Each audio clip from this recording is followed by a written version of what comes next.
Deep in the forests of North America, a creature is said to exist. A creature that people are encountering. Seriously, look how big it is. With far too many reports to ignore, there are elements of truth behind these accounts that mankind can no longer It's ignore. created almost this obsession where I need to find out Could the more. breeding population of large, upright, hairy hominids really exist in North America? Or is there something more paranormal at work here? DD Woods. If just one footprint, one wood knock, or one howl was real, then man's understanding of primate evolution would be changed forever.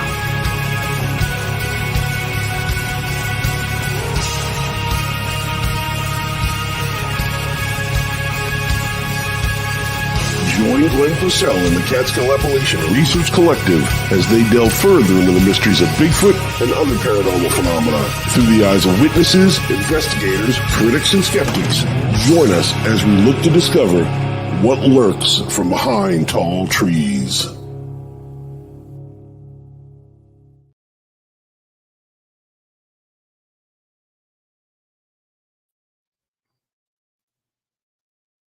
Hi, everybody. Welcome to tonight's episode of From Behind Tall Trees. Before we get to the amazing guest that we have, and I'm super excited for this, I just wanted to do a couple housekeeping things. You may have seen me posting about the Cryptid Con UK. I was there this past year as a speaker, and I'm going back in May 31st of 2025. I will be helping to MC the event, and tickets went on sale today, and t-shirts, I will show them right here. T-shirts and hoodies also went on sale. If anybody from the United States purchases a hoodie or a t-shirt, I will bring them back for you because you can only pick them up at the event. So be looking for lots more announcements for that. So that's pretty cool. And the other important announcement I wanted to talk about, which is kind of a serious subject, is I launched a group about a month or so ago called the Warrior Club. It's a mental health, it's a private group, so you have to be invited, but we're addressing mental health issues, suicide, depression, bullying. And we launched the podcast this past Sunday. Now, be gentle because it's a work in progress. But we'll be talking about all of those things, depression, suicide, bullying. We'll be going over like tips and tricks and things that have worked for people that may work for you. It's pretty raw. The first episode was pretty much my story in kind of a nutshell because I don't give a lot of details out. But it's raw. It's from the heart, and you're going to cry, you're going to scream, you're going to yell, you're going to agree, and hopefully you heal. So our first show is out. You can find it on my personal YouTube page. There is a section for songs that we come across that, just kind of help you through times. We're going to be adding, lots of other things, videos and photos and things that might help you heal and become a warrior. So I encourage you. The podcast is public, so anybody can see it. If you want to join the group, just let me know, send me a message, and I'll get you an invite. Okay, with all that stuff aside, tonight's guest, Jason Kenzie.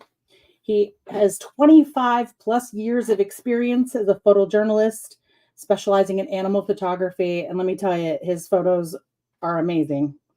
He travels all over the world, so I kind of am living through him. And he has, if you haven't seen it, you should go watch it. He has a series called Searching for Sasquatch. There's 12 plus movies that he's made, and they're pretty good. He also has Paranormal Adventure series, which is pretty cool for all of us that love that paranormal ghosty side. So without further ado, let's bring on Jason. Yes. Hi. Yes. I'd like to order everything to become a warrior. Yes. Ship it all to me, okay? All of it. Okay? Oh, hey. I love it. Oh, yeah. I think you're a warrior already. Yeah, in my head. Right. Hey, I'm searching for a giant cryptid that could just rip you apart in a heartbeat. You have to kind of be a warrior. It's exciting, or isn't just it? completely crazy. We'll take We'll take door number 2, please. Yes, yes. And then you can try to trade it in for door number 3. Yeah, You know, like exactly. what door number 2 has. Hopefully it's a pair of running shoes. Very fast ones too. Something with a jetpack would be great. Exactly. Yeah. So Jason, how does one become an animal photographer? Well, Because that's pretty, I've seen your photos and they're amazing. Like you get some shots and some angles that are just crazy.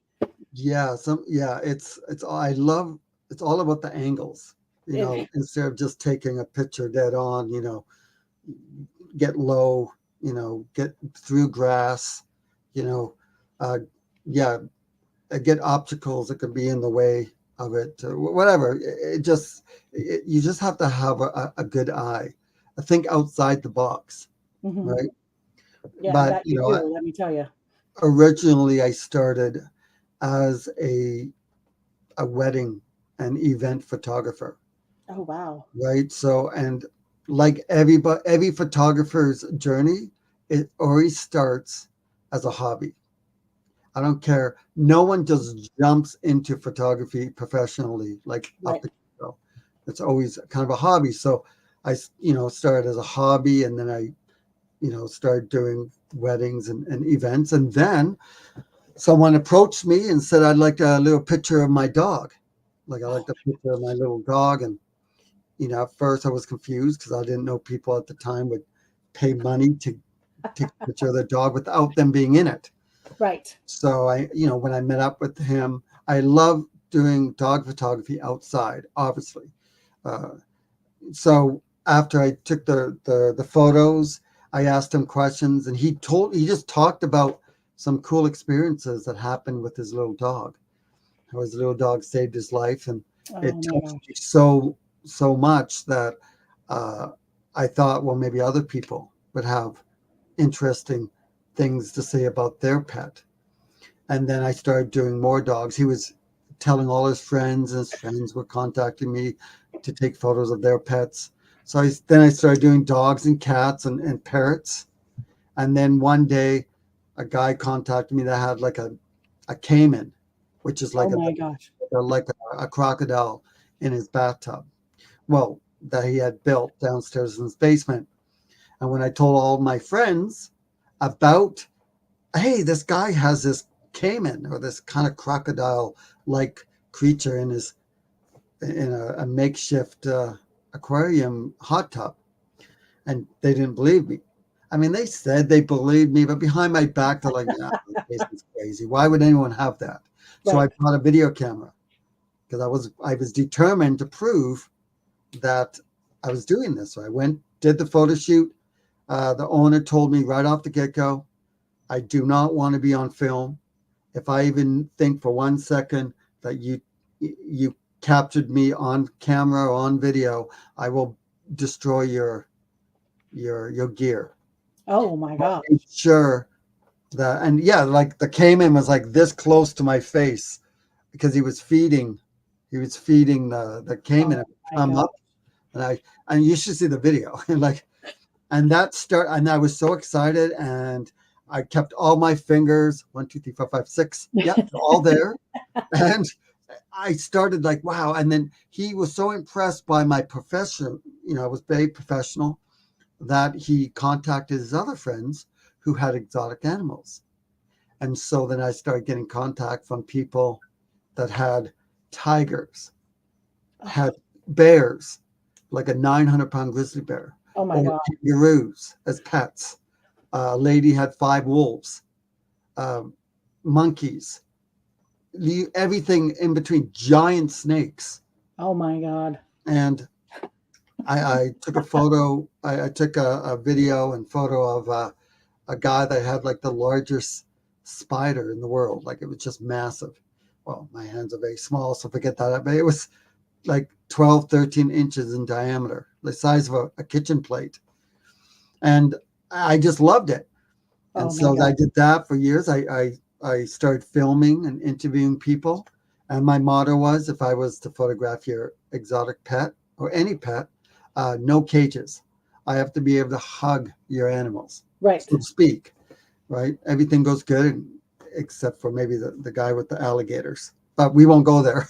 And and I started a web series called Jason Kenzie's Animal Adventures, and I must have produced at least 400 videos that you can find on YouTube under a photo warrior.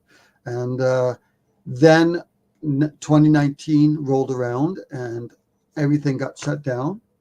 And I was talking to a friend of mine named Paul, and my best friend, and we were joking around, and I was stressed because I wasn't able to do my animal adventures. Right. And I was going crazy. And he had kind of joked with me saying, well, why didn't you do Sasquatch? Maybe it's an animal, some kind of animal. Oh my And God. yes, I brushed it off and laughed, but then later I was like, I took a step back and thought, he might be onto something. Maybe Sasquatch is like an animal. And I know a lot about animals, both domesticated and in the wild. I started interviewing people and eyewitnesses. I'm kind of a skeptic when it came to Bigfoot, like a 50% believer. Yeah. Well, actually, I was a 20% believer when I first started, like 6 years ago. And my very first documentary, I found way in the middle of the wilderness, I found a lake that had hundreds of these giant footprints that went right through the lake. And I had a drone, so I droned the lake, and you could clearly see. And on land, I could see the toes in the footprints. And obviously, the lake was probably mud at the time, like hard mud, and then like no water, and then it filled up again. And then I took the footage to First Nations people, and the people I took it to, they told me I found a migration path all the way from Alaska to California. Oh my gosh. Yeah. So, and some of the crazy stuff that I've seen in the dark forest would make anyone have nightmares, like crazy stuff, So, yeah, there's, I don't know how many of my documentaries you've seen. I've seen a couple. Yeah. There's 15 of them. Yes. I don't get a lot of time to watch TV or movies, so No. I catch things on the fly sometimes. Yeah. So I after I launched the first documentary, it just kind of went viral, and it took off. And then researchers from all over North America would contact me and ask me to come out with them. And, I'd fly out and go out with them into the dark forest. And like the eye shine, the creatures that would stalk you in the forest. I've physically seen this. It blows my mind because I know, usually wild animals don't, usually the human voice means danger, right, to wild animals. And that's why, they tell you if you're in bear country, you sing or talk loud because the bears will run off. I have physically seen these things walking in the forest, stalking. 1 minute they're there, next minute they're down there. They're just peeking from behind trees. And I'm filming this. Some people say, well, maybe it's a bear or a deer. If anything, it would be more of a deer than a bear. I've had so many times where a deer will just walk right out of the forest and come right up to me. Oh my God. Just close enough where I would just almost be able to touch the top of the deer, but it would just stay just out of range. Wow. That's incredible. Have you ever had a moment in your filming or in your research where you've been afraid? Like that maybe you weren't going to make it out? Every time I go out into the forest, every time I've gone out, there's been times where I'm like going, okay, I've interviewed eyewitnesses who told terrible stories about what's happened to them, and eyewitnesses who have lost their dog, where a Bigfoot would come out of the forest, grab the dog, and just either break its neck and then just walk into the forest. Oh my gosh. I've talked to a guy who got smacked in the head by a rock where the guys had to pick him up and put him into the vehicle and take him to the hospital. So here I am with something that just yelled at me, or something that's, crashing in the forest and watching me. And I'm thinking, I hope this is a good one. Now, I can't tell you if what I'm seeing are Bigfoots, but definitely it's hard to believe that they're just regular animals. Right. Are any other animals, and I mean, you've been out there a lot. I mean, you've been all over the world. Are there any animals that would act like this other than Sasquatch? Well, like I said, the only thing that I've seen that actually comes close to me, that is deer. Deer have actually come up to me. But a lot of times deer will just run away. Yeah. Like I said, the human voice stands for danger to them, any wild animal. But yeah, you can find videos of deer just walking up to you. And I've seen it firsthand. Very, very few animals will walk up to a human. Very few. If bears come up to you, it's usually going to be during the day. Right. Because bears don't have the greatest eyesight. Right. And, usually my luck, I smell worse than the bear. So they usually smell me from miles away. Note to self. And run off. Yes. Yes. Anyone watching this, take note. Don't bath or shower for a month before you go out there. Camouflage yourself as a Bigfoot. Oh my gosh, that's incredible. What do you make of things like the eye shine and the rock throwing? And I'm sure you've heard wood knocks. What are your thoughts on all of that? Is it? Well, I think that when these creatures are roaring at you, I think there's steps. There's different steps, right? If they howl at you, they're probably telling you that they're there. When they're roaring at you, I think they really want you to leave. I think once they start throwing stuff at you, I think it's almost time for you to go. Because when they roar, it might be the last thing before they actually do something. When they roar, I think the next step is throwing rocks. I do believe that the ones that we are seeing that do come close, I think they might be young ones. Just like when we were kids, right? Yeah. The parents would tell us, don't you leave. Don't you go play with the dogs down the street, or don't go harassing the homeless, right? And then the young Sasquatches, they sneak out, right? Yeah. And they go and they inspect the ones that you see that go up to the houses, that peek through the windows. They're probably younger ones. I think the ones that you see crossing the road, I think those are older ones. Either they've been kicked out of the clan, or they're just older. They don't give a damn, because I must have interviewed at least 20 or 30 people who have said they've seen these creatures, and they've crossed the highway or the road in front of them. And the next thing out of my mouth is, did it look at you? No, it acted like I wasn't even there. And I think it's an older one that just doesn't give a damn. They're just walking through the forest. They're just going. And the young ones are the ones that are playing with us.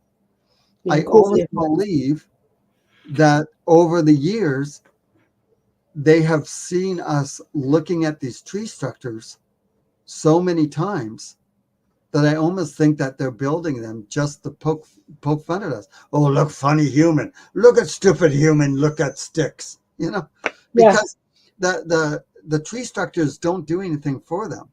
They're not big enough to keep rain out. They're not, or wind or snow or nothing. They're not even big enough to hide them. Right? There's 3 or 4 sticks. Right. So, maybe they're practicing building. Maybe they're younger ones. I know people think that they're markers, and that could be a big possibility. I mean, who knows? Right. I almost think at this point, over the last 50 years, they've been seeing us looking at the structures, and maybe they're just building them just to poke fun at us. Interesting. I never thought of it that way before. that maybe they're just, poking the bear, so to speak. Yeah, Yeah. exactly. Like sitting off to the side watching and funny. And, when you hear them growl, they're laughing at us, really. They're like, oh, stupid human. I mean, we would do that, wouldn't we?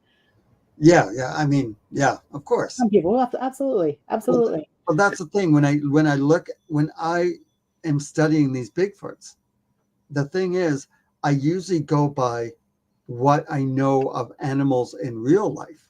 Right. So I've heard, people talk about maybe Bigfoot cloaking or becoming invisible. So I do know that there are real animals out there that do kind of cloak or are incredible camouflage. The squid, the cuttlefish, the chameleon, the stick bug, but the octopus, let's go to the octopus or the squid or the cuttlefish, they literally can almost turn translucent. Wow. The cuttlefish, right? The cuttlefish, they can literally transform in front of you to the point where you can't see them, where they're basically have kind of cloaked themselves, changed their metabolism or changed the way they look, bend the light, so to speak. It's incredible. So that tells me that maybe that's true. Maybe these Bigfoots have a way of bending the light. We already know they're incredible camouflage because of how they're dressed. They Right. just have to stand still. And and then we just think, oh, is it a stump? Right? Yeah. There was a case in Michigan, in the UP. One of the first experience I had was something terrifying. Was I was sitting at camp, and I was with everyone, and I had a walkie, and David Dominique was like, Jason. I'm like, yes, what is it? I'm like, there's something watching you guys. It's watching you from behind the tree. Come here. And so I got up and I walked through the darkness about 25 feet to where David was. And he was on the road. So he was kind of on the road with it wasn't a road. We were deep in the forest. Like it must have taken us an hour just to off-road to where we were in the forest in the UP, away from all civilization. And we had put the trucks on this logging road that, was barely used. And he's standing there looking with infrared. I said, where? He said, it's right there. And it's looking. So like we were here at the camp, and it was over here behind the tree looking that way towards us. And so obviously the FLIR binoculars didn't record video. Obviously, I mean, that couldn't be that easy. Right. But he passed it to me, and I'm looking through it, and sure enough, you could see behind this tree that was probably about 25 feet, 30 feet in front of us in the forest, you could see that there was something. You could see the back of it, see the back and see a bit of the front. But the tree, it was behind the tree, and it was looking that way towards where the camp were. And I was just at the camp, and everyone was there. And so I said, okay, listen, I'm going to walk that way. No, I was going to walk that way parallel, and then I was going to walk about 15 feet and then walk towards the tree, because I wanted to push him out. I wanted to push him out away from the tree so David would see what it would look like, right? To say, okay, let's see if it's a human, or it could be one of these. I mean, it looked pretty, like it looked like it was about 7 or 8 feet tall. So I said, okay. And I walked parallel, and then I counted about 15 steps, and then I went directly parallel to it. And I had my video camera going, so I was filming, but it was so thick that you couldn't see anything, but I wanted to get the audio of it walking. So I'm walking in the dark with no flashlight. Oh my God. No flashlight. And I'm walking, and all of a sudden I could hear it walking. I'm like, David, what's happening? David! Rush quick, because I'm scared. I'm in Right. the dark. I could hear it moving. I'm like, David. And then finally I'm like, so David, so what's happening? So are you going to talk to me? What do you see? He's like, it moved away. I'm like, I know it moved. So I came back out of the forest and I walked over to him. You would not believe what happened.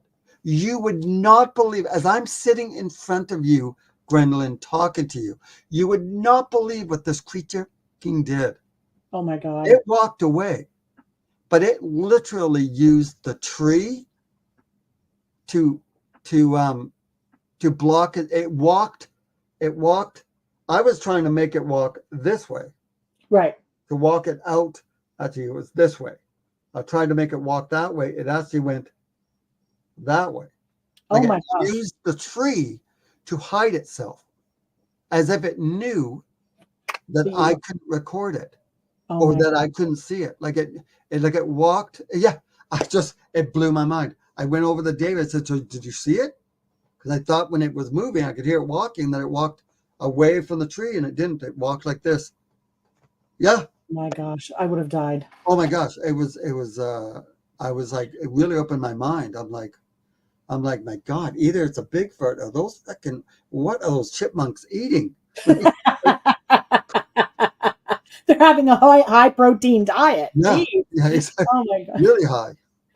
We have a question here for you. Yep. You think there's an interdimensional aspect to Bigfoot, like the cloaking thing? So, okay. So I get that all the time. Do I think that they can go into portals? I'm going to say I don't know. I really don't know. But the thing is, there is no other animal on this planet that can go through a portal that I know of. Right. So like I said earlier, when I look into these Bigfoot creatures, I'm wondering if there's other animals that can do something similar. So, another one is infrasound. That was another question that we had for you. Where they can, throw their like infrasound you don't hear at all, right? But you can feel it. Absolutely. And we know of like 4 different animals that use infrasound for hunting. Right. And that's the tiger, the lion, even the whale, right?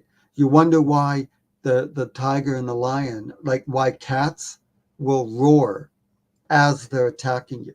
They have just jumped off the tree or jumped and they're roaring. Well, they're hitting you with 3 things that paralyzes you. The visual of seeing it. Yeah. The roar, the blood curdling roar shocks you.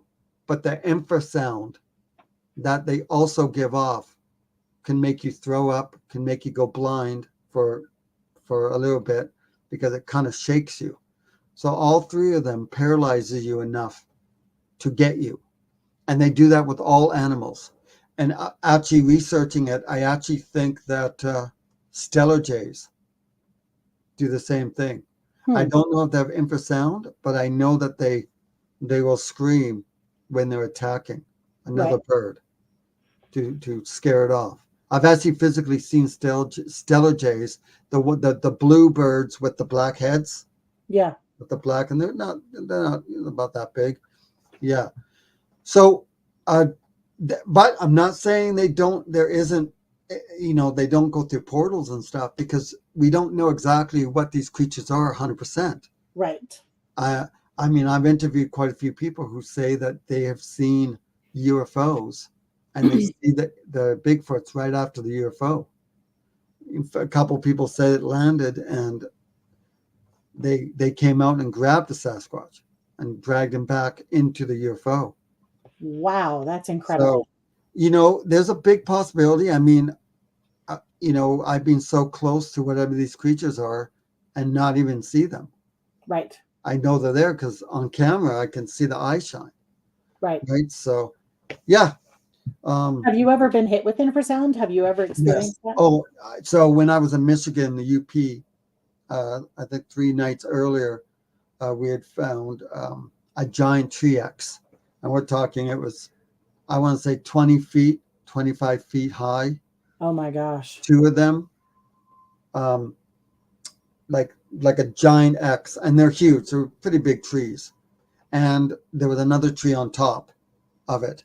And so me being the smartest guy on the planet, I said, hey, I'm gonna just put up my hammock tent under the tree X. Oh boy. So everyone's like, Jay, you sure you want to do this? Because we're pretty sure this means danger. Don't cross. And me being, naive and whatnot, I said, nah, I'll be fine. Well, that night, like 2 o'clock in the morning, sure enough, I'm like sleeping. That's how I sleep. Snore like a freaking Sasquatch. And I'm suddenly crack. And I'm like, what the fuck? And I could hear it walking. I could hear it. And every time I took a step, I could feel the vibration off the rope of my hammock. And I'm like going, oh my God, is it a bear? And it stopped right next to me about, I don't know, 5 feet. I didn't measure. I had no idea. Excuse me, can you not move for a second while I get this measuring tape out? But I'm pretty sure it was 5 feet. So right. I'm sitting there, I'm lying there, and I'm like, oh my gosh, if it's a Bigfoot, I'm already wrapped up as a burrito, so it could just hit me, put me on his back, and just walk off. Right. So it grunted in my ear. It was like, whoosh, whoosh, and I felt it, and I'm like, oh, and I started shaking uncontrollably. And I was trying to stop myself. As if I was trying to make it so, okay, I don't want him knowing I'm here. Meanwhile, my heart is literally out of my chest, hitting me in the face because I was so terrified. And then it turned and it started walking away. And like I said, when it walked, I could feel the vibration off the rope of my hammock. And as soon as he left or was out of the way, I yelled out. I was like, David, because Dominique was with me, but he yelled, Jason, what is it? I'm over here. And I unzipped really fast. I jumped out. I ran around, and there about 20 feet from me, David was all bundled up against his back against a big tree. I'm like, David, was that you that was just walking around? He's like, no, Jay, I was sleeping. I woke because you yelled my name. And I was like, are you fucking kidding me? No. And we looked around for footprints, but the whole ground was moss. So it was nice and gushy. So we couldn't find anything. And some people ask me, did I smell anything? I'm like, no, I haven't bathed for a month. I was smelling myself. But no, I didn't smell any. And we did smell something. Literally, as we were walking to the hammock for the night, for me to sleep for the night, we smelled something horrendous. It was terrible. It was like rotting flesh garbage. Oh. And we looked around. It was almost like it was floating in the air, and it hit me and passed right through, and then it was gone. And this was, and then about 2 or 3 hours later is when I woke up in the hammock. Wow. But we were walking to the hammock to sleep for the night. And so that was, so I could feel, so there's been other times where we've had a roar and it went right through and you could feel it. Like the Texas screams. Have you seen number 5, Searching for Sasquatch 5? No, that one I haven't seen. The entire wilderness came alive with roars, howls, screams all around us. And it went on for like an hour. Constantly. It was crazy. Wow. And I was filming the whole thing. And it was just incredible. And I interviewed a guy who said that he shot a Bigfoot and possibly killed it. And that was fun. I mean, and here's a good thing about researching and all the experiences I've had.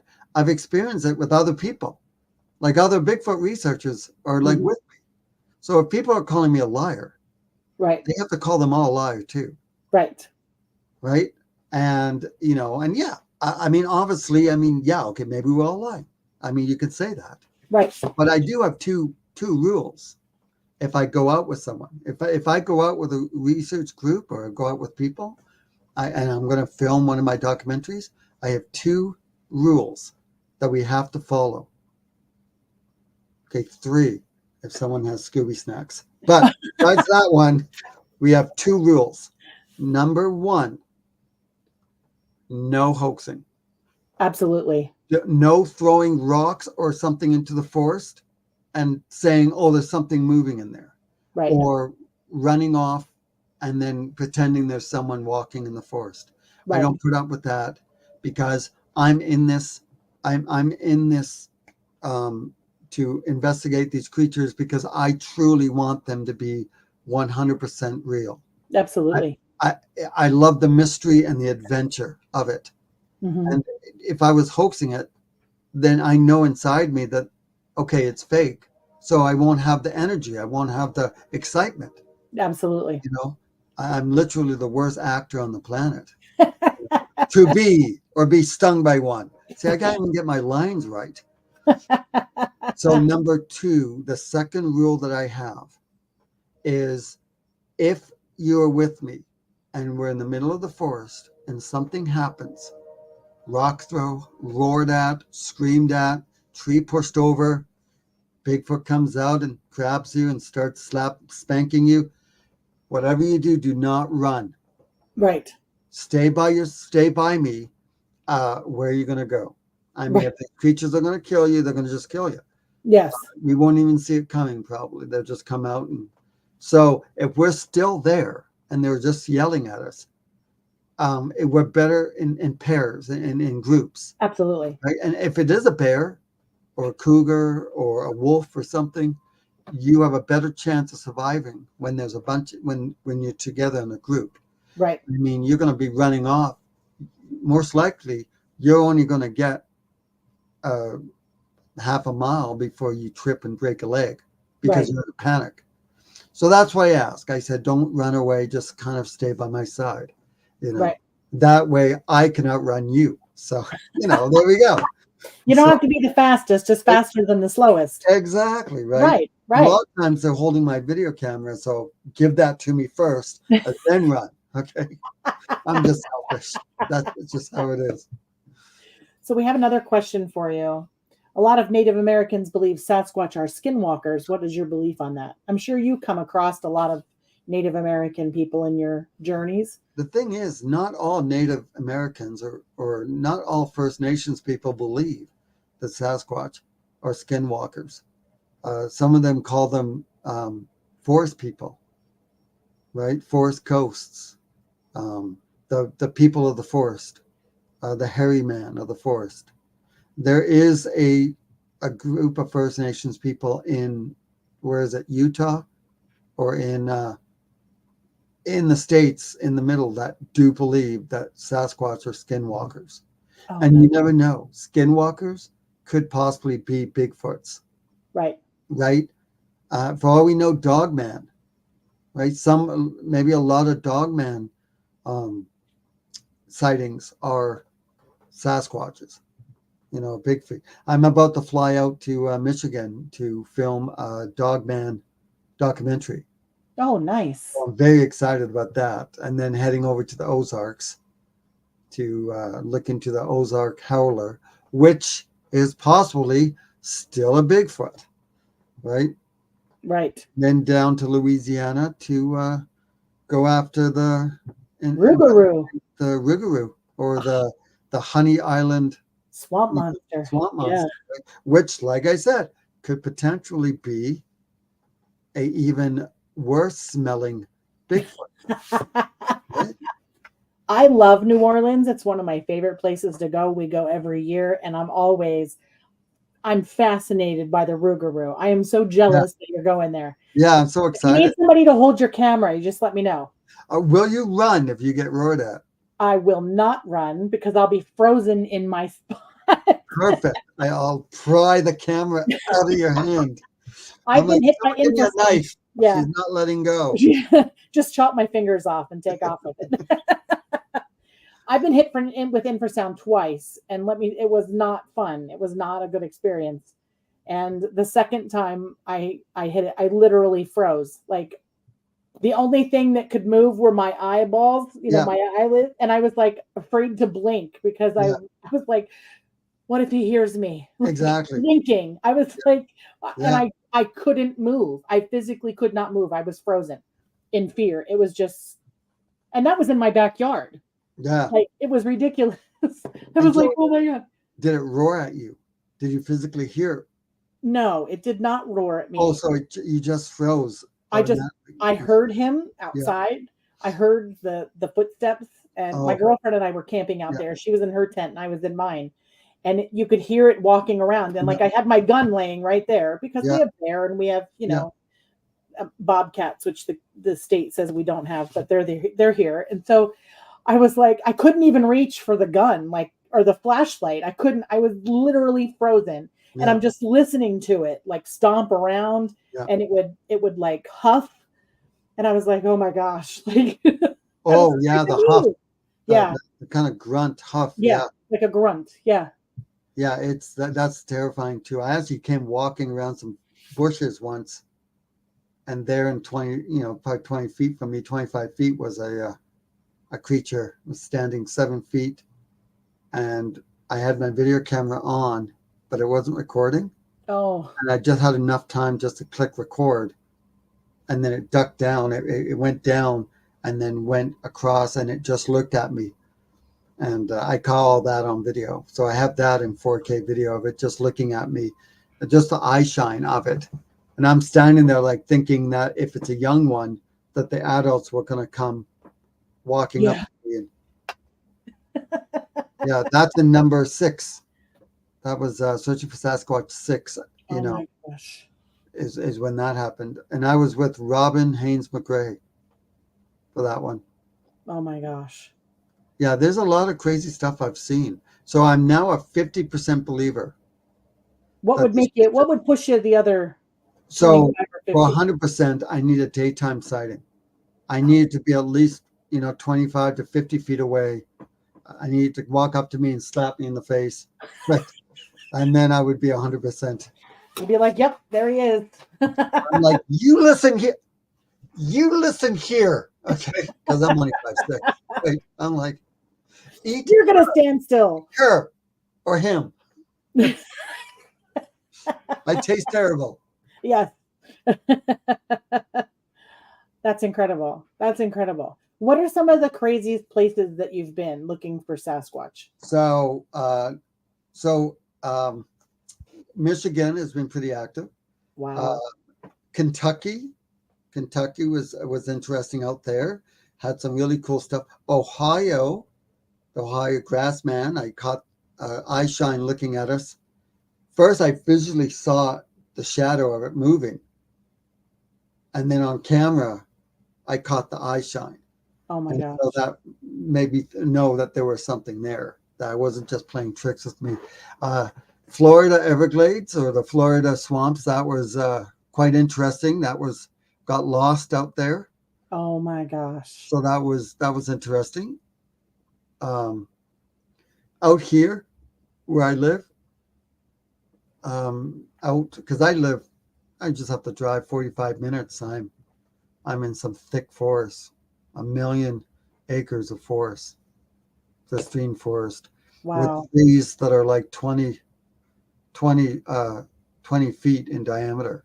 So picture that. Wow. And 200 feet tall. That's incredible. Like the trees out here are quite big. I'm quite blessed because when I go to these places in the States and they say to me, yeah, Jay, we're going to take you some old growth. And I get there and they're trees. And it makes you wonder, how do these giant 9-foot Bigfoots, they have a shoulder span of like 8 feet. Right. How they hide behind, right? Where I'm from, I can kind of see how they can hide behind these trees. Right. Right. So, but yeah, I'm quite blessed and I'm humbled to have what has happened to me right now, to be able to go out. I am going to be doing some stuff in England in the near future. Oh, very nice. Because England allegedly has Bigfoots out there. I mean, I can't fathom them being out there, but I won't know until I go out there and research for Yes. myself, especially to talk to the eyewitnesses. Maybe do a documentary on the ghost cats, the panthers, Mm-hmm. say they see out there. I mean, they're pretty much proved to be out there. Right. Like, I think they've already established that there are, Black Panthers out there, in England. It'd just be fun to go out there. And Yeah. I have given my 2 cents to reporters for the Mirror, for the British Mirror. They had contacted me and asked me about my expertise on cougars Right. and large cats. Because, someone took a picture of one off the highway that looked like a cub. Wow. By a car. And yeah, when you look at it, it totally looks more like a bobcat, actually. Wow. Bobcat or a lynx, but a young one. Right. But they don't have those out there, do they, in the UK? No, they don't. I didn't think so. Yeah. So, and I'm going to be researching other cryptids like Mothman and Dogman and the flying dinosaurs of New Mexico. Oh. Wow. Just other cryptids out there. I'm not really going to do much with the water monsters like Ogopogo and Loch Ness and Champagne and the thing is, I mean, a lot of times you're on a boat and you're just scouring the water the whole time. Right. There's not much. Except for me, I'm more like chumming the water. I'm like, okay, I'm feeding Loch Ness. Yeah. Right. It's just and the whole documentary. And I was thinking of doing UFOs or doing a UFO or an alien kind of documentary, but I realized the whole documentary would be like, my name is Jason Kenzie, and this is searching for my chin, because that's all you see is under my neck. Right? The whole documentary is me looking up.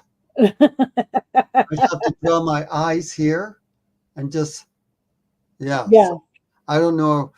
I mean, unless a UFO lands in front of you, feet in front of me, like literally lands, and I get that on camera, then I would go full blown, into doing a UFO or an alien. But like we've all seen weird lights in the sky, like dots and stuff like that, right? Yeah, I have seen some very weird stuff in the sky. Which brings me to this question. Yeah. What do you make of the orbs and stuff that people claim to see when they see Bigfoot? I've seen orbs. I've run after orbs, like lights in the forest. And, everyone says, well, maybe it's a flashlight. I'm like, yeah, but when we stop and shut up, the light keeps moving, but there is literally no sound. Right. Where I just take 1-2 steps, you could hear us. But yet, so someone out there, has a light on a string or something and moving it. Yeah. I've literally run full speed through the forest in the dark, trying to catch up to lights. So I was in, where was I? Everything just blends in. Like, I know. Wisconsin. I was in Wisconsin. We had just met this a tracker. He used to be in the military, and he was a tracker, and he was a hunter, and he saw Bigfoot walking along this path. And so he took us there in the middle of the mountains, in the middle of the wilderness, on the border of New York State and Wisconsin. Okay. And we're there in the forest, and he's showing us where he saw this Bigfoot. And he had his gun, and he pointed at the Sasquatch to get a better look at it, and it turned, looked at him, and just walked off. He didn't shoot it. And so after I interviewed him, we went into the forest. And as we're walking through the forest, we must have went maybe 1,000 feet. and we're in there and we're looking around. I had the flashlight, so I'm like this.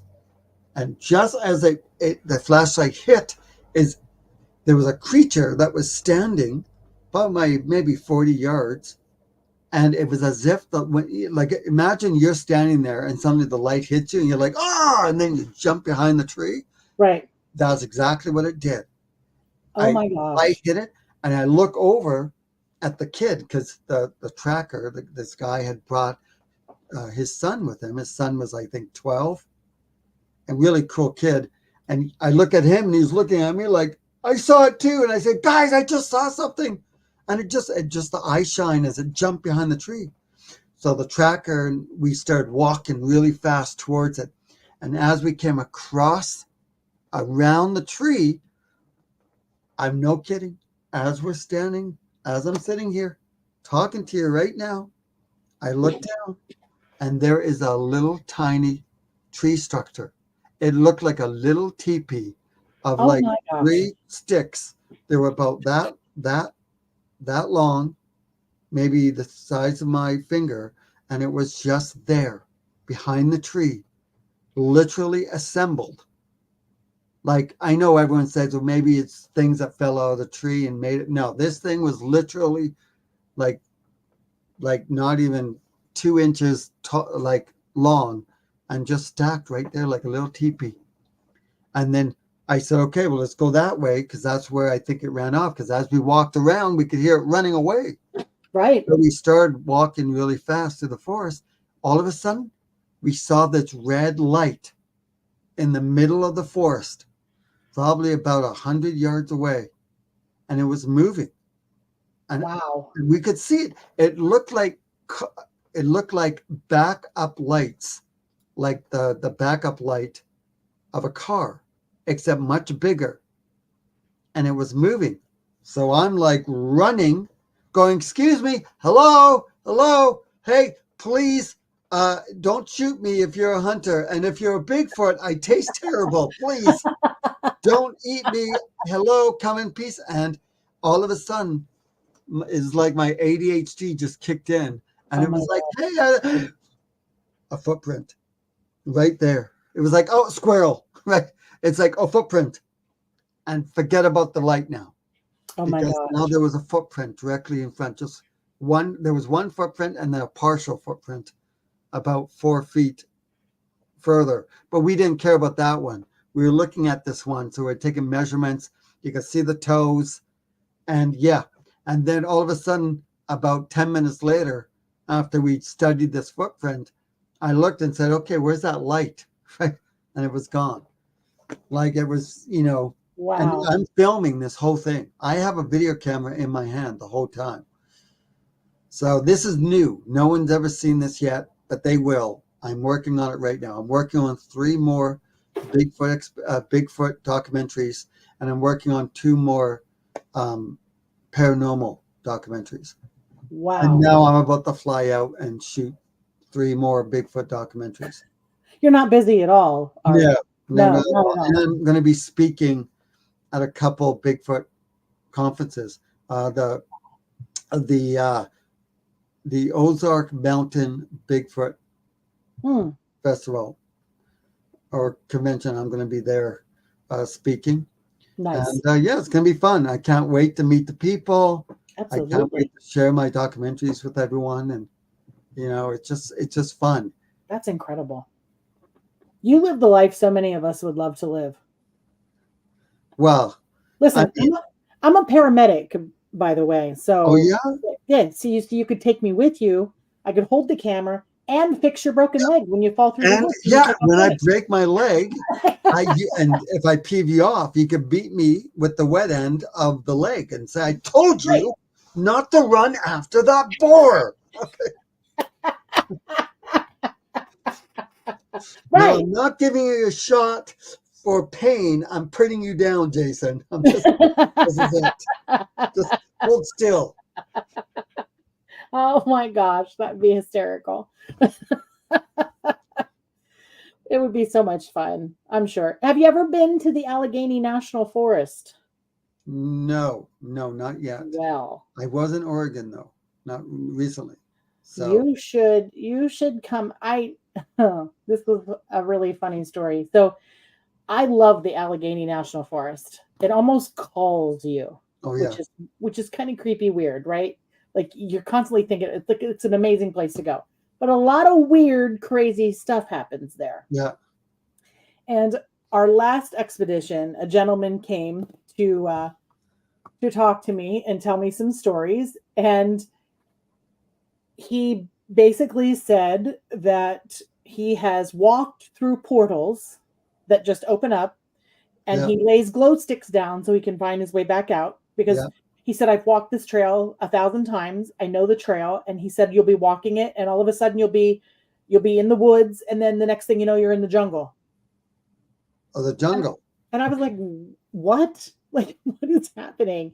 And he talked about a 2-legged prehistoric animal coming out of it. And after he said this like 5 times, I was like, you got to stop. Like, are you telling me that a dinosaur came out of the Yeah. portal? And very straight faced looked at me and said, yes. Yeah, And I was like, what?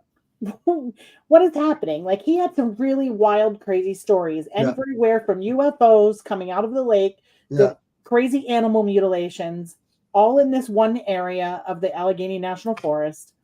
And his next words were, What state is it's that in? Pennsylvania. I think I've been to Pennsylvania. I wonder if I like I said, I could go to so many places. I know. Everything kind of blends in. I don't know how you keep it all straight, but you should come, because he said he's in his 70s, and he said he wants it documented. Yeah. To prove to people that what he says is true. He said, you come out here and I will take you out there and I will show you everything I'm talking about. And I was like, you're on. And you live where again? I live in Pennsylvania. I live about 4 hours from the Allegheny National Forest. You know, it sounds familiar. Well, you know, the interesting thing about portals is I published a comic book. Oh my gosh. Right? So I published a comic book called Searching for Sasquatch in the Hidden Treasure of Bigfoot Valley. So there's the she squatchers over there. Oh my gosh, that's cool. That's Tammy being held up. There's me, in case people got confused over the Bigfoot. And then there's David, Dominique, and so it's about a group of Bigfoot researchers who go deep into the forest searching for evidence of Bigfoot, and it's a full graphic novel. Oh and wow, that is awesome! And they go through a portal. Yeah, they go through a portal, and they go into this whole new land where there's flying dinosaurs and plants that will kill you, and they find all this treasure, and within the treasure there is some kind of a piece of treasure that gives the Bigfoots their abilities of strength and speed and camouflage and all that, and they're trying to protect it. Oh so wow! I'm like greedy and I want all this treasure, and the Bigfoots are fighting us, and there's a twist at the end, and it's just a fun. And anyone that's interested in comics, it's a graphic novel. It's good for all ages, and it's just a fun. Yeah, it's fun. You know, it's really cool. That is really cool. Yeah. Yeah, Well, you can find it on Amazon. Well-rounded individual you are. Books, movies, comics. Well, I also published 4 children's books. Oh my gosh. Yeah, so I have those it's called Adventures of Little JJ, Rescued at Cryptid Island. Oh. So it's and then we have this is I did one with the she squatchers. Oh my gosh, that's awesome. So it's featuring she squatchers, and it's about a little 6-year-old boy that uses his imagination to travel around the world meeting new animal friends. And so he's little JJ in the ocean. And I wanted to teach kids about being in the ocean and protecting the fish and cleaning up the ocean and climate change and all that good stuff. And yeah, little JJ. And I made it in a way where some of the words were a little bigger. So the kids would be like, what does that word mean? And then the parents would. And I also wanted people to, I wanted parents and I wanted people to enjoy. Oh, that is so awesome. Yeah. So little JJ goes on these adventures. And yeah. I love it. You can find all those on Amazon also under that same name. I don't even have a little kid and I want to get those books. Hey, they make good gifts. I mean, Christmas is coming. Right? I know someone that's got a 1-year-old that would love those books. Oh, yeah. Like 1-year-olds, they're all ages. And I made the pictures all colorful. Oh. So, and big and just, I'm really big on adventure. Yes. You noticed. Well, right. So when I did yeah. I mean, you were like 2 inches from the face of a caiman alligator. So yeah. No adventure here. Yeah, if people Google my name, Jason Kenzie's Animal Adventures, you'll find 400 behind the scenes of my animal photo shoots. Oh my gosh, those are so cool. And it'll show you the fun. You want to come do my bloodhounds? There we go. I can do that. They're crazy lunatics. I love bloodhounds. Do they howl? Oh, they howl and they bay. It is just every time they bay, I just chuckle and laugh because it's so. I've heard it a million times, and every time is like the first time I hear it. Yeah. They're just so funny. I just start laughing because they're hysterical. But we taught them search and rescue, so they go out and they search for missing people. Oh yeah. So they're pretty cool. Yeah. Yeah. So do they actually go out searching for missing people? Well, we haven't had any missing people lately, so thank God. But yeah, we do train them to go out and rescue people. I'll send you one of my shirts all smelly, so in case when I do go missing, you'll be able to find me. I'll be like, I got this. I'm gonna go wherever Jason Kenzie is. We're gonna find him. Oh, there's Jason. Get down from that tree, Jason. No. Yeah. I like it up here. Oh my gosh. You are so fun to have on the show. I really, really you're kind of a bigger person, like as in, as in being a bigger person. Like my God, I should go on a diet. No. I need to do some more running. I mean, I'm going to the gym. I should say you're more well known and you have all of these movies and all of these adventures out there. And I was hesitant. I was like, he's never going to say yes to come in and seeing little old me on this little stupid show. But what? I'm so glad you said yes because it was a lot of fun. This is one of the best podcasts ever. I love it. Oh, well, I love that you said that. You're so easy to you have a good energy. Thank you. Right? You have a good smile. I just know everyone there is like, oh, God, get a room, Jay. Well, look, I'm looking for a reason to quit my job. So I'm like, if you need me to go to Louisiana with you to look for the Rougarou, I am in. Hey, if I go to Pennsylvania, which I'm hoping to be speaking at one of the Bigfoot conferences next year. Yeah. So if you know any of them there, just give them my name in there, and maybe if I come out there, then maybe we can do something. You're funny because I have a very big festival. Who does? You do? We've had it 2 years. This past August was our second festival. The first year we had 28 vendors and 5,000 people. No.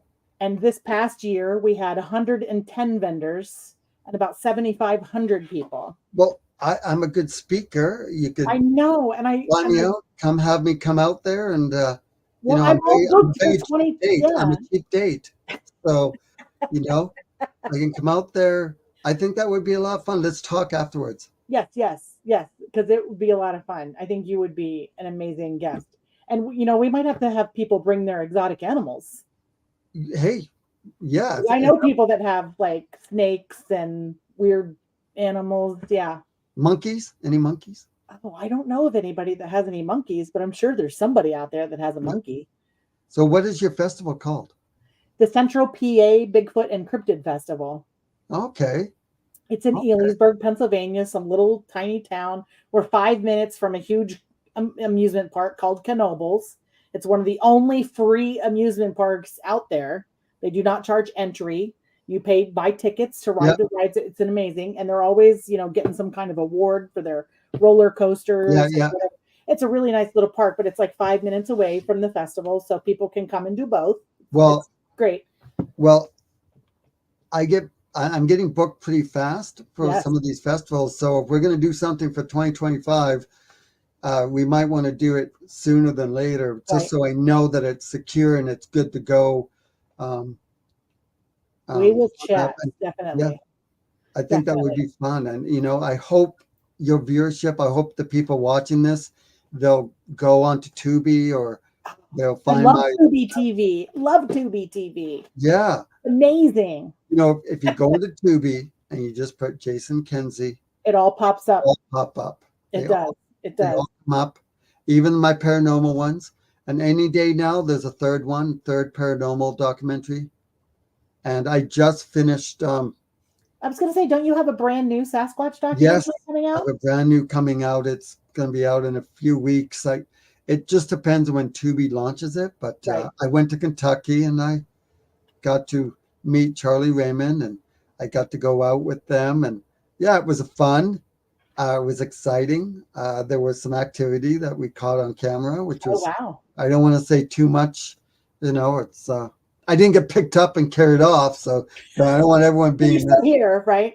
But, it's only a matter of time before I actually do get that shot that, I'm looking for.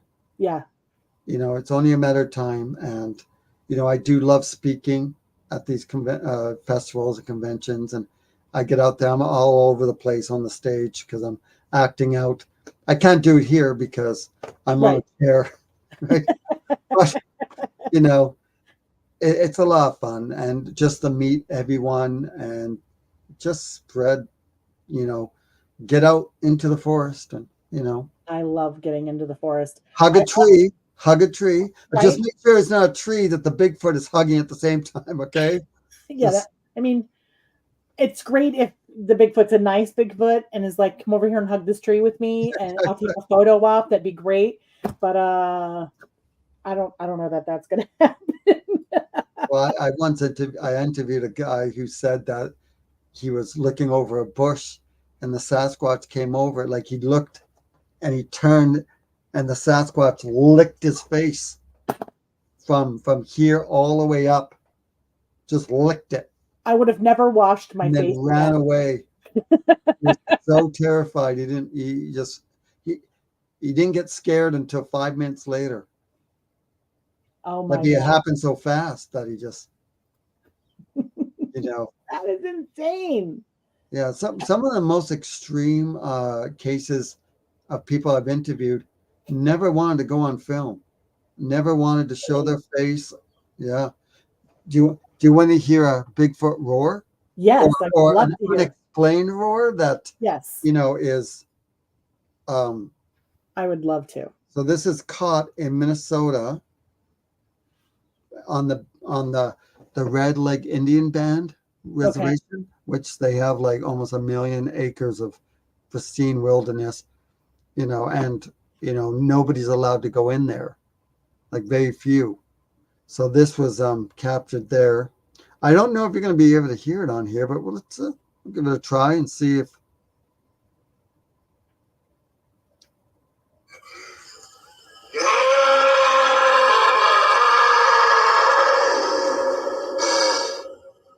Oh my God. So imagine that.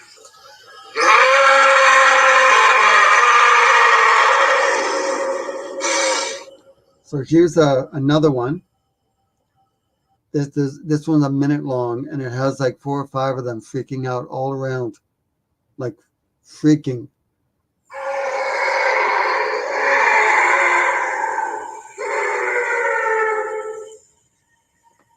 Now, I'm not saying this is a Bigfoot, but you hear that in the background?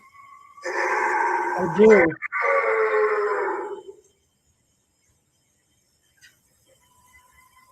Oh my gosh. Like it's mad or angry or something or hurt. Give it a second.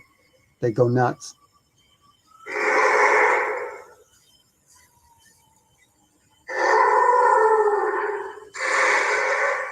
Here it comes.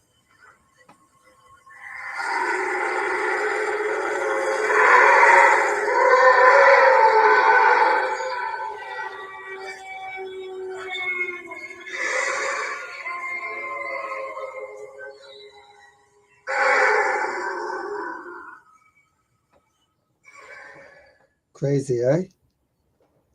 Oh. Now, I'm not saying they were made by Bigfoots, but I know quite a bit of animal sounds in the forest, and that does not sound like coyotes. No. I've heard coyotes. I've had coyotes come out at me in the woods, and that's nothing I've ever heard before. I mean, I have stubbed my toe a couple times, and yeah, I sounded similar. Where were you, paramedic? Could have helped. I know, right?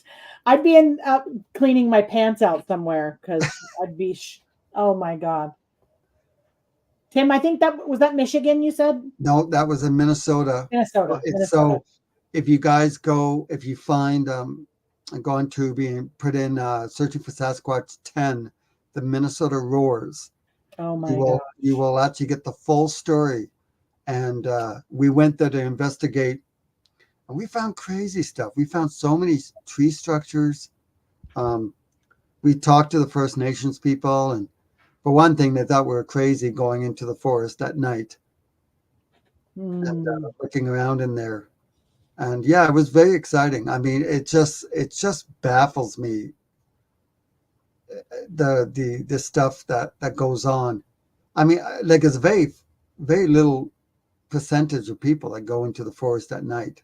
Yeah, It's something like under 20% of the population of North America that people go into the forest at night. And we're not talking about hunters, and we're not talking about like camping.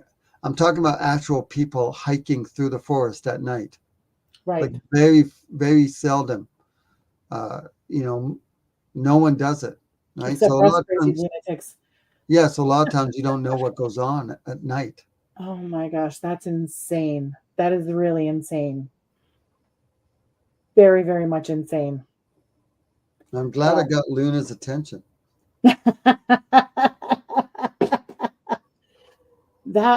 Oh my gosh, I don't even know what to say.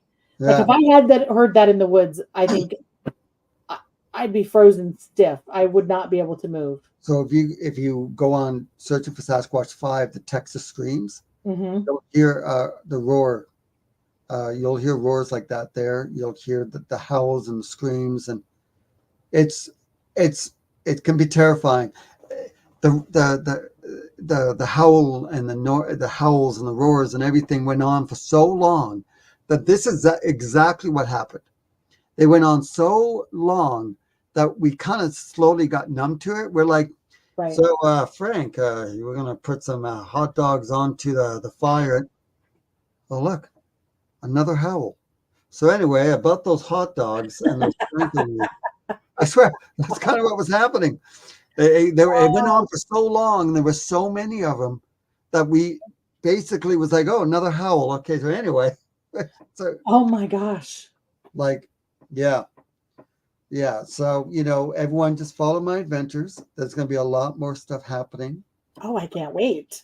And everyone here has to go to her Bigfoot festival when it comes, because I might be there. You guys can come up and say hi. Oh my gosh. I'm going to have to hire an entourage to protect you. No, not at all. No. Oh my gosh. Be like, no, you can't talk to Jason right now. He's exactly. busy. Calm down, everyone. Calm down. Right. Form a line. Jason, get that bear trap out of your feet, okay? Who brought that anyway? Oh my gosh. It would be so much fun having you here. And when you're here, I will have to take you out to my research area and we'll Okay, take a gander. so this is a thing. Yeah. When I come, and I say when, because I'm pretty sure you're going to have me come, I would like to film a full Searching for Sasquatch documentary. I will also, I will film your festival, and then I want us to go out into the forest, and I want you to talk about it on camera if you want to go on film and talk about your experiences. And then I want to do a full Searching for Sasquatch documentary of the whole thing. So not only would you be having me come, I will also want to do a documentary at the same time, like right afterwards, if that's okay with you. And if you want to set that up too. So you will get more than just Jason Kenzie coming there to speak. You know, I want to do more than that. That would be amazing. I think to be able to get your story on camera and because my documentaries are seen all around the world in something like 42 countries. Wow. It would be very exciting. And I will also film some of your festival too and put that in. That would be awesome. Yeah. Just for everyone to know and show the fun and stuff.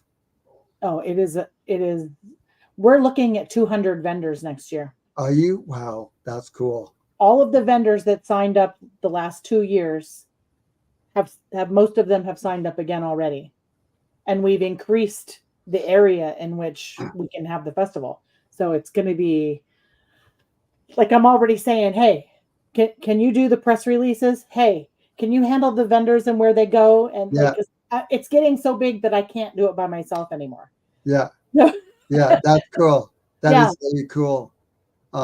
It's a beast all its own, let me tell you. Yeah. That would be really cool. I can be a JIP.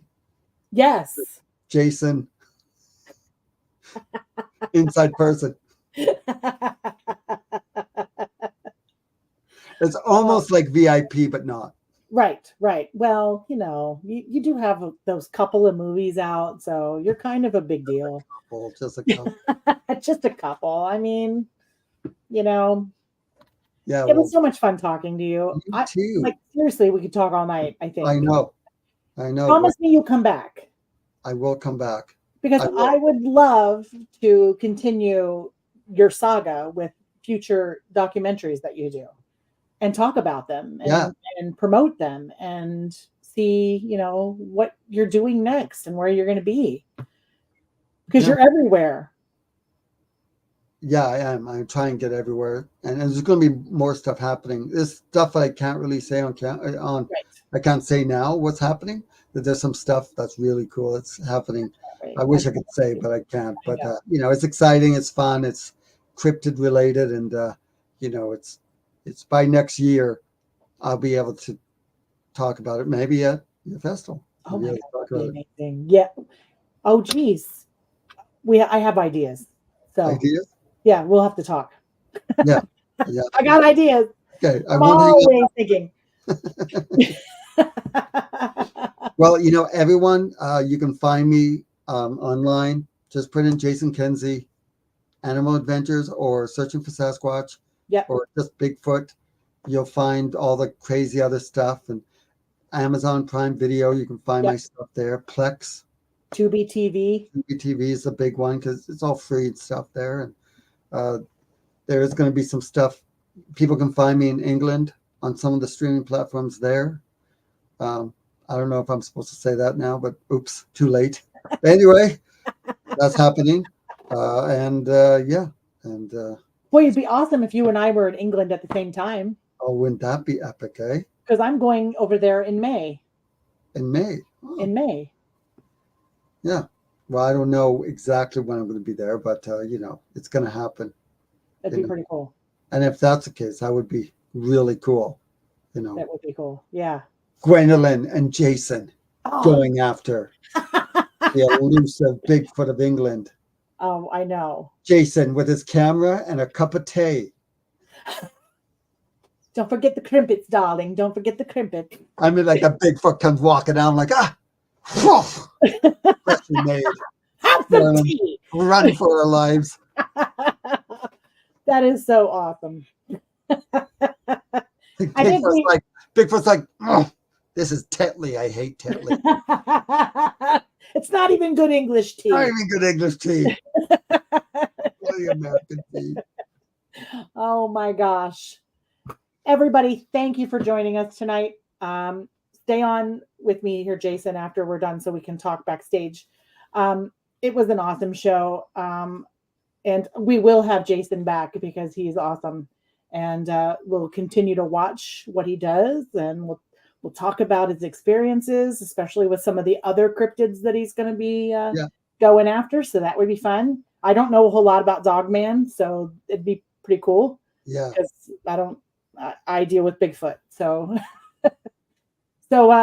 check him out on Tubi TV, on Amazon Prime. I mean, he's on LinkedIn. He's everywhere. Just Google Jason Kenzie. It all pops up. Trust me. I know. So, stalker. Yeah. Love a little bit. You know, I'm like, oh my God, I booked Jason Kenzie. I need to find out everything. So, yeah. So, and in highlight of today, because it is 9/11, keep everybody in your thoughts and prayers. And let's never forget the events that happened so many years ago and the people who died.